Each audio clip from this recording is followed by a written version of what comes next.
Anak-anak, bagian berikutnya yang kita bahas berkenaan dengan bahaya minuman keras. Tentu anak-anak sudah paham, minuman keras biasanya dikaitkan dengan minuman beralkohol. Sebenarnya, alkohol kalau digunakan dalam ukuran tertentu, dosis tertentu, cara tertentu bisa digunakan untuk pengobatan manusia dan untuk fungsi-fungsi positif lainnya. Namun kenyataannya masyarakat mengonsumsi alkohol, mengonsumsi minuman keras, berarti mengonsumsi alkohol dalam jumlah yang melampaui batas. Risiko yang timbul ketika manusia mengonsumsi miras antara lain memiliki kecenderungan sakit jantung, kemudian akan mengalami demensia, penurunan daya ingat, kemudian mengalami kecenderungan ada penyakit kanker, lalu ada penyakit yang disebut diabetes mellitus atau penyakit gula, alkoholisme atau kecanduan alkohol, adiksi alkohol, lalu mengalami stroke. Dan tidak menutup kemungkinan risiko-risiko lain ada. Para pecandu miras biasanya juga akan mengalami kerusakan organ tubuh bagian dalam. Tentu ini sangat berbahaya bagi kesehatan, bahkan mengancam jiwa para pengonsumsi miras tersebut. Nah, oleh karena itu anak-anak jangan coba-coba juga mengonsumsi minuman keras. Jangan coba-coba mengonsumsi minuman beralkohol yang melebihi batas yang sudah ditentukan. Anak-anak, ada rokok, ada narkoba, ada miras.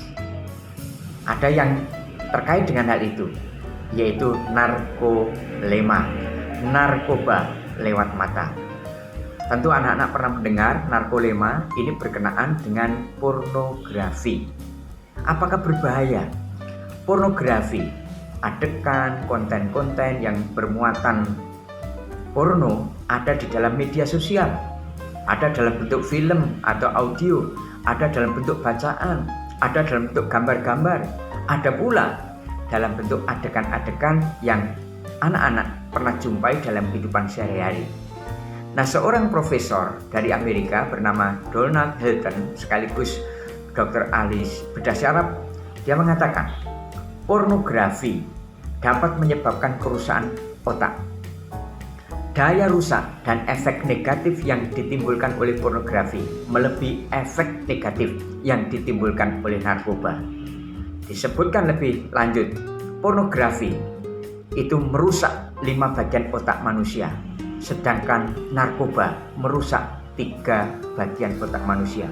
Artinya lebih parah bahaya yang ditimbulkan oleh pornografi dibandingkan dengan narkoba. Bukan hanya itu, pornografi menurut Donald Hilton akan mengakibatkan otak mengecil dan sangat berpengaruh dalam berpikir. Nah, oleh karena itu, teman-teman, anak-anakku sekalian, risiko pornografi. Yang pertama tentu saja berkaitan dengan iman agama kita masing-masing. Tuhan tidak berkenan pada hal yang meracuni pikiran kita. Pikiran-pikiran kotor yang berkaitan dengan pornografi pasti tidak akan diperkenan oleh Tuhan Yang Maha Kuasa. Yang kedua, dampak psikologis, sisi mental, sisi pikiran, sisi perasaan pasti juga akan teracuni oleh pornografi. Dan yang ketiga, dari segi kesehatan, biasanya orang-orang yang mengalami kecanduan pornografi akan hidup dengan penyimpangan-penyimpangan seksual yang akhirnya juga mengaruhi menurunnya kesehatan fisik. Dan yang keempat, dari sisi hukum, hati-hati, bukan hanya pelaku, bukan hanya terlibat porno aksi, orang-orang menyebarkan konten-konten pornografi, baik itu dalam bentuk gambar, ucapan-ucapan, percakapan, atau penuangan ide-ide dalam bentuk lainnya yang berbau pornografi, akan berbenturan dengan Undang-Undang ITE, Undang-Undang Informasi dan Transaksi Elektronik. Jadi hati-hati anak-anak, jangan coba-coba juga dengan pornografi karena dampaknya sangat besar bagi kita semua.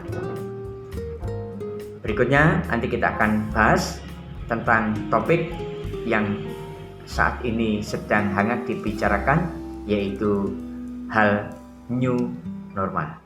Kita bahas sebentar lagi.